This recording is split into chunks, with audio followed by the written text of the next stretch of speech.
All right, guys, I have not bought a guitar in probably 20 years. Ever since I became a luthier, I had no need to actually buy a guitar.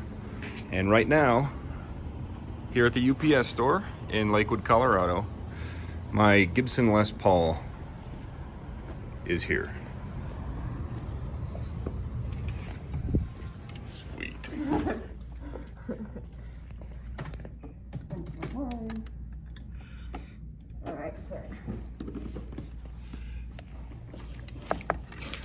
Great. Thanks so much. Have a good day. You too. Hey everyone, welcome back to another video.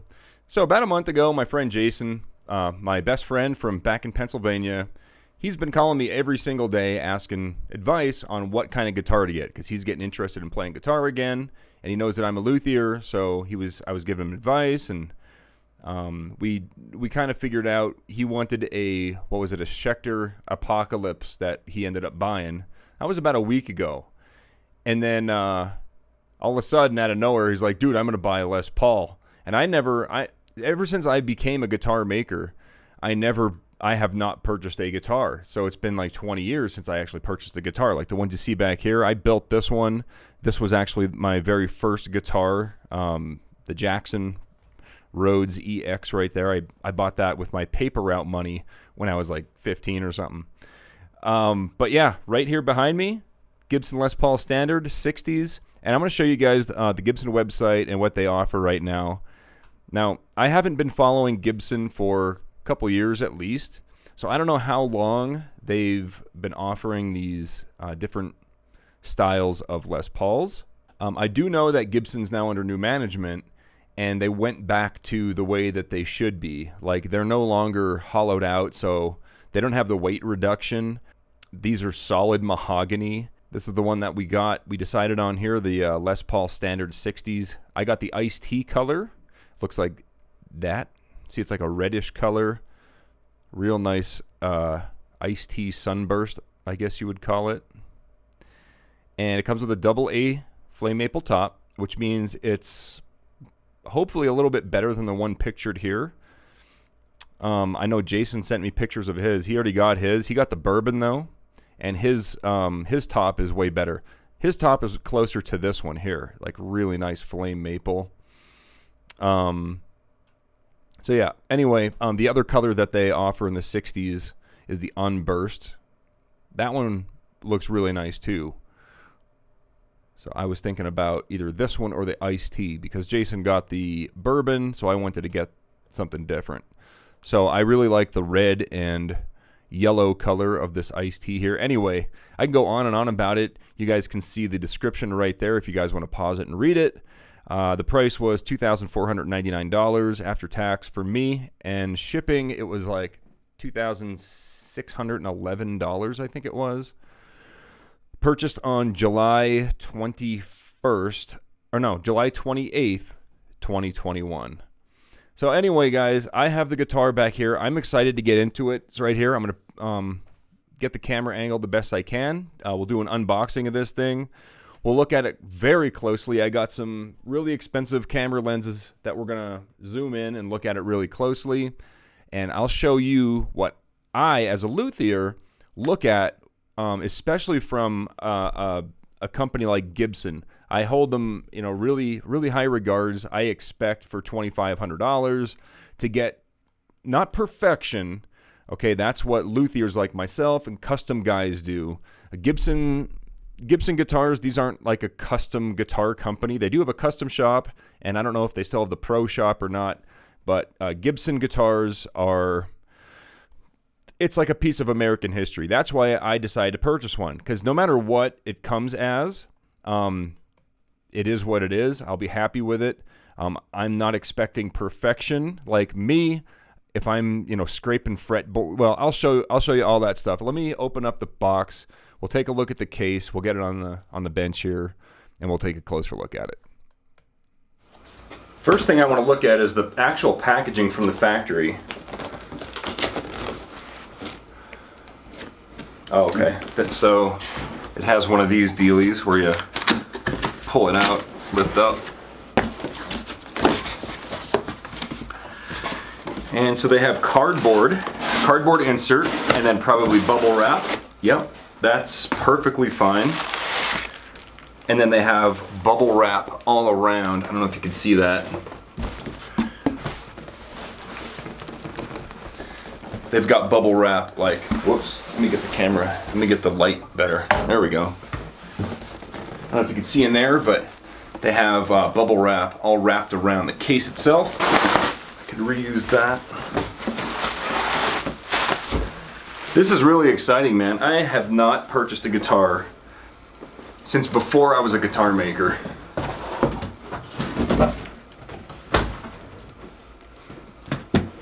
And there it is. The iconic leather case. Oh, let's take a look at this guitar.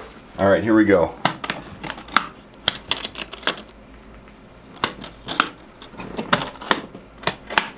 Oh, let's see what it looks like.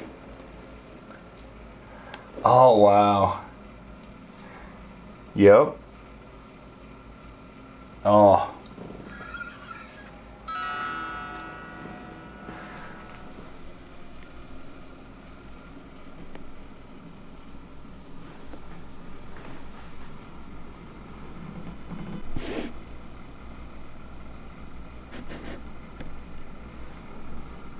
All right, so at first glance, I'm not seeing any issues with it at first glance.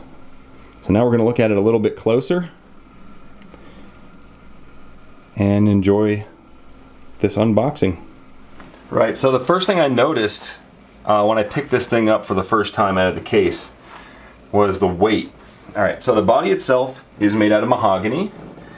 The neck is made out of mahogany. And the top of the guitar,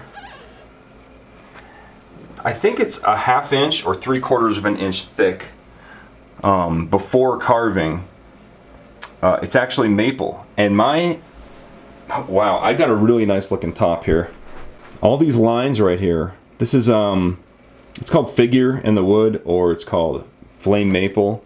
It's more of an exotic look for guitars. Back in the 50s, and I think it was 58 or 59, they started making some guitars, not exactly on purpose, with this figured maple, and then they stopped doing it after a while, and they became very collectible and highly desirable, and everybody wanted them.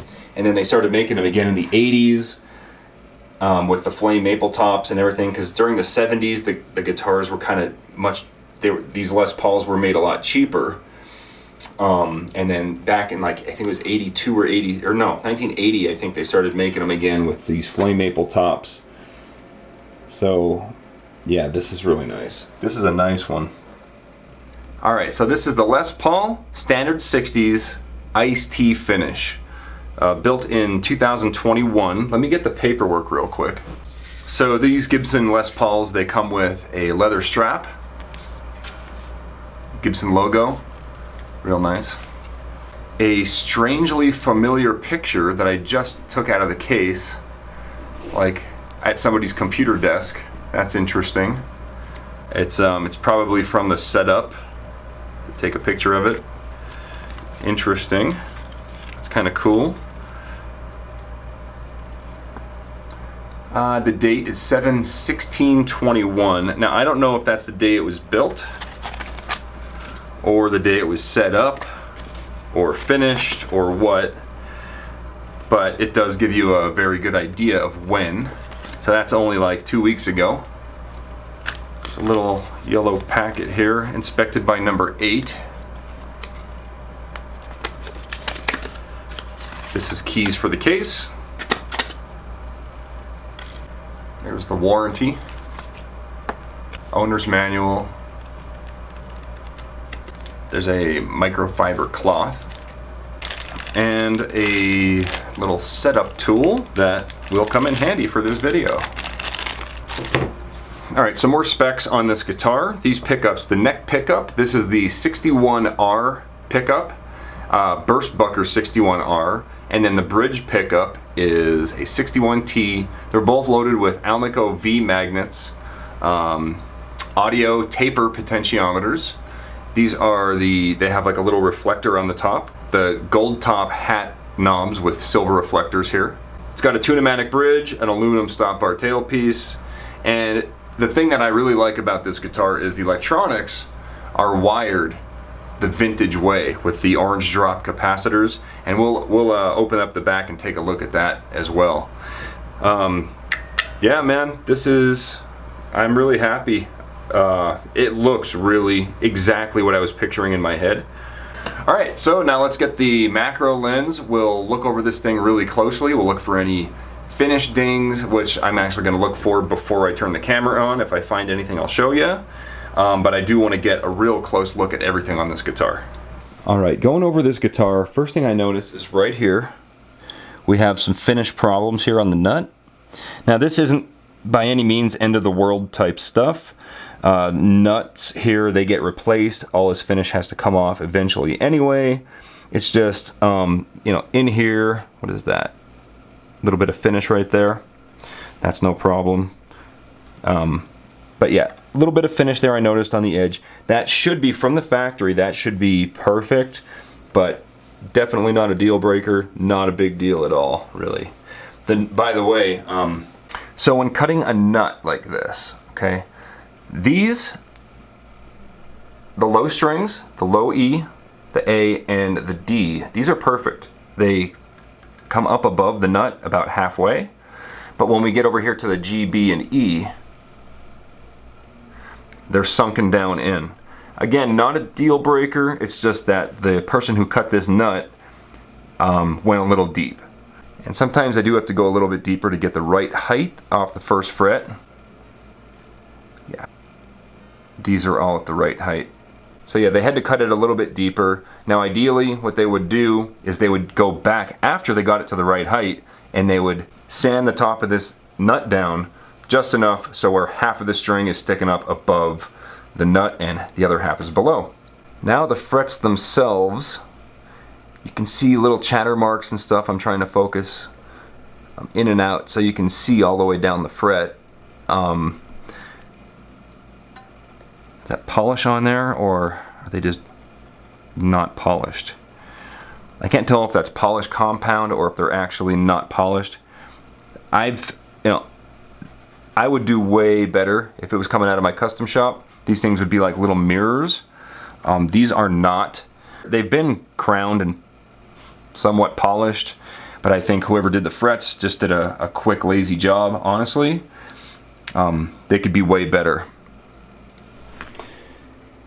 Okay, here at the first fret, between the nut and the first fret, right in here you can see little scratch marks. These are like little chatter marks.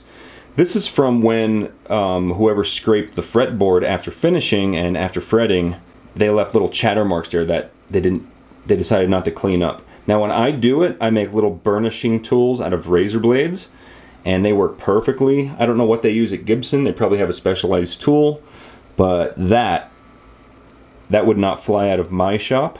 Like if I was to do a refret or something, that is a no-go. But honestly, that's like the worst one on the entire fretboard. So it's definitely not bad at all. There's a couple little chatter marks here and there on the 5th fret. Let me show you that one real quick. So I can't get the right camera angle, and you can barely see it, which is a really good thing. Right here you can see like the chatter marks that go across. That's actually worse than the one on the 1st fret. But other than that, there's no other issues with the fretboard. The frets are a little bit not polished. There's some chatter marks. The nut could be better. The fretboard itself is really dry. It needs to be oiled. Let me check out the inlay. So in the inlay, I'm looking at the very corners of these trapezoid inlays. They are rounded. They are laser etched in there and then inlaid. So they're very difficult to mess up when they do it like this. I don't see any issues with the inlay. They all look pretty much the same color. This one on the 19th fret here. This one looks a little bit brighter than the rest, but it actually works because it's at the end here next to all the hardware, so it doesn't matter. Can't really feel any fret ends. They did the binding job really well here. Yeah, it looks pretty good. I'm surprised. I was expecting worse. Alright, so I checked out the finish. I lifted it up, I spun it around. The only thing I saw was some normal buffing from the buffing wheel. You'll see like lines, very close together lines. Not scratches, it's just from the buffing wheel. That'll probably off gas in a couple years. That'll be gone. I don't see any kind of orange peeling. I don't see anything out of the ordinary. Everything looks really good to me. The only thing I really did notice, this is like a pretty big one actually. Alright, so I don't have a ruler or anything, but I mean, you don't need one. You can see that this corner is closer to the binding than this side. Same thing up here. The whole thing is twisted a little bit clockwise, enough that you can notice it, right? Now, I don't know about you, but I mean, that's kind of annoying. If I was in the Gibson factory, I would come up with whoever's drilling these holes. I don't know if they're done on CNC or if they're done by hand, but either way, they should have some sort of a template, or they need to adjust their template where they would sit it, on the top or on the back, and it would come down and have the 4 holes perfectly straight, so every time you drilled it, it would be perfectly straight. Or if it's done on a CNC machine, they need to fix that. But that's not cool. That's the only thing that really sticks out. Well, there's another thing. Let me show you real quick. All right, so this shot is really hard to get, but I do have a toothpick to show you how it works. So you can see here how deep the toothpick actually goes into that gap. And then as we go around, it won't even fit down in the gap. It is like right there, it won't even fit, right? It's just that they don't have this centered. Again, another issue with drilling. So if it was the same guy that did the output jack drill job here, if it's the same guy, I think he needs to talk to a manager, because that wouldn't fly for me. This one here is fine, no problems there. They're plastic, it is what it is. For me, I would do wood and it would be exactly level. This is not level. See that? It's not level. That's okay, not a big deal. It's a Gibson. What are you gonna do? Alright, let me get this shot for you guys and I'll show you what I see. It's probably not a deal breaker for most people, but it's just these little details that I notice. So if we go straight up and down here, you can see that right here it's touching, right? But here we have a gap, and here we have a huge gap. There's a big gap here, there's a big gap here. If we go to the other side, they're almost all perfectly straight. The middle one touches, but these two do not. I mean, once you put a straight edge against it, it's night and day. I mean, these tuners need to be exactly the same distance from the edge all the way around. If you look here, actually you can't see it, but if you look here, you can see how much of the tip is actually touching, and then on this side, it's like barely there. I don't have a ruler with me, but it's pretty significant. Like down here, it's just barely at the edge, but over here you have a 1/4 inch, easy, right? It's still going to tune, it's still going to do what it's supposed to, but it's the attention to detail that I'm looking for here. Alright, this is the neck joint here, and not a huge deal. This is really hard to sand, but you can see those little imperfections right there at the corner, just like little crunchy bits in there. Not a deal breaker. That is very difficult to sand. But you would think that, if you're making Les Pauls, you would have some sort of specialized tool or sanding block that could fit in there to fix that up. Again, not a deal breaker, but then you can see the lack of attention to detail in many aspects of this iconic guitar. Alright, so again, here on the finish, right here on the headstock, again, it's not a big deal. And this happens whenever you finish a guitar with nitrocellulose and you buff it out and you don't wait the correct amount of time or sand it correctly in between finishes, between sprays and sanding. But you get these little streak marks here from the buffer. It's almost like the finish wasn't cured before they they wet sanded and buffed it. That's what causes that. It's not a huge deal, and Gibson knows that, so they cut a lot of corners when it comes to finishing. At least that's what I've seen. The logo and everything looks fine. Looks good to me.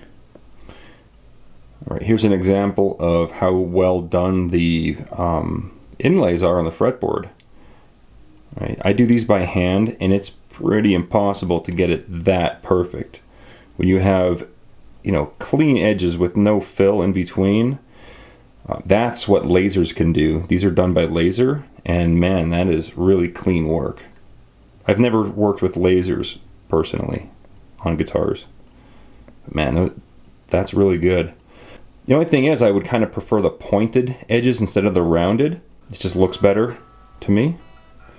But I mean, the cleanness of that work makes up for the pointed part of those inlays, if you ask me. Alright, so looking at the binding, it's actually not bad at all. It's actually very good. You can see how they have to cut the binding down to match the fret ends. That's done before finishing, and then after they finish it, then they can just spray it, and then it's perfect. Now you would think refretting this thing would be very difficult, because how would you get this to do this again? Well, for one, when you replace these frets, you're not pulling this part out. You're just replacing the fret itself, and when you replace the fret, it has to be exactly the right length to fit in between there. But for whatever reason, if one of these would break off, there's a repair where you can take a piece of nitrocellulose binding and melt it in acetone, and then you can mold, recreate a little nub like that, and just kind of, it'll melt right into the old nitrocellulose. And that's how you fix that. I had to do that a bunch of times, and it's not that difficult, but that's a trick I learned in guitar school. Alright, so one thing I want to check out is underneath the pickguard here. There's always, a lot of people have said that there's a finish flaw underneath that I want to look for. So let's take this off real quick, and we'll see if it's here or not. Let's see.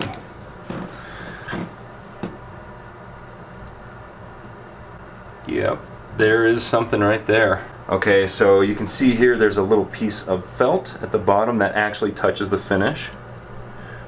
Right there. Okay? Now check this out. Right there, you can kind of see it. Let me get a better shot for you. Alright, so I have the toothpick right exactly where the finish flaw is, and there's like a glare, so you can kind of see it better.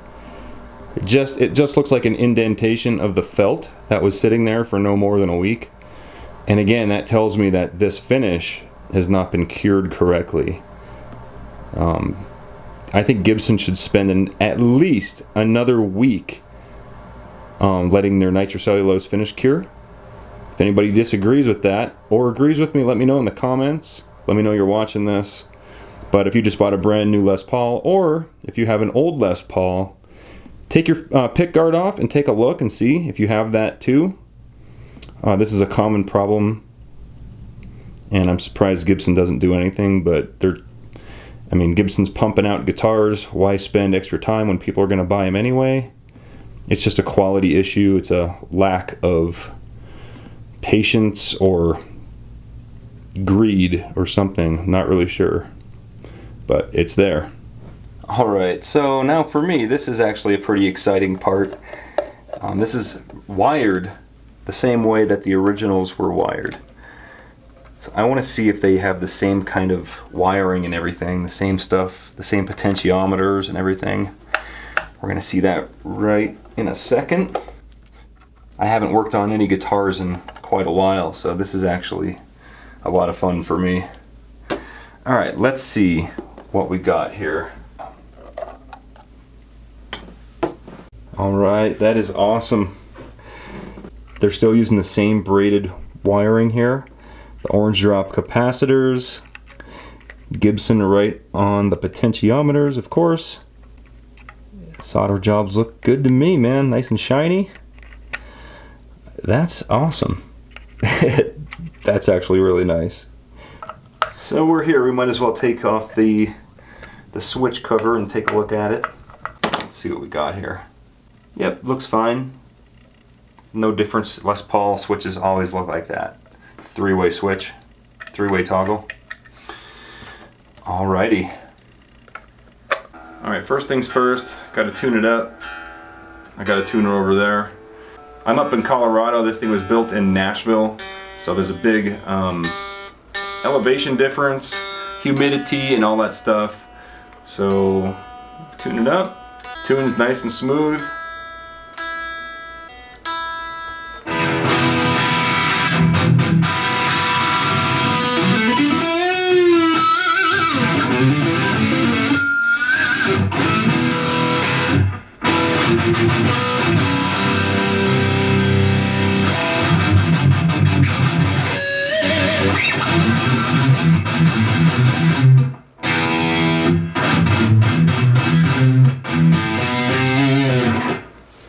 And one of the first things I notice about this guitar is the shorter scale length, right? So on like one of these guitars behind me, I build those ones to 25.5-inch scale length. This is only 24 3/4, I think, or 24 5/8. I could be wrong on. I know I'm right. It's either 24 3/4 or 24 5/8. One's a Gibson, one's a Martin. But the fretboard itself and the space between the frets is a little bit closer together than what I'm normally used to. The Gibson scale length. Like I'm almost overshooting with up here. Like I'm like 2 frets in between, where because I got pretty big hands, so like on a regular Fender scale, I gotta like this is good for someone with smaller hands, I would say. Still, the neck feels really good. It's rounded. It's kind of wider at the edges and flatter on the back. It's like not very. It's kind of baseball batty, but not terrible.